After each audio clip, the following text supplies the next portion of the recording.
All right, in Washington now, a powerful moment on the Senate floor as the president was acquitted in the Senate impeachment trial, but it was not a partisan vote. Republican Senator Mitt Romney breaking with the president and his party, announcing a vote to convict the president. ABC's Mona Kozar-Abdi has our report.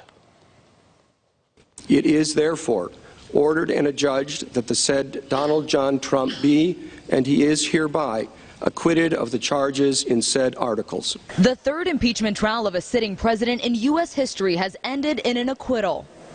All Democratic senators voting to convict and remove President Trump on the 2 articles of impeachment and remove him from office.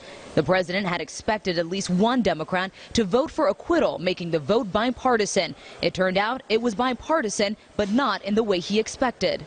Republican Senator Mitt Romney breaking ranks. My faith is at the heart of who I am. Becoming the first U.S. senator to vote to convict a president of his own political party. It was a flagrant assault on our electoral rights, our national security, and our fundamental values. Perhaps the most abusive and destructive violation of one's oath of office that I can imagine. But Romney voting to acquit on the obstruction of Congress charge. Several vulnerable red state Democrats had wrestled with the decision on whether to convict or acquit President Trump. Doug Jones of Alabama ultimately declaring, accordingly, I will vote to convict the president on both articles of impeachment.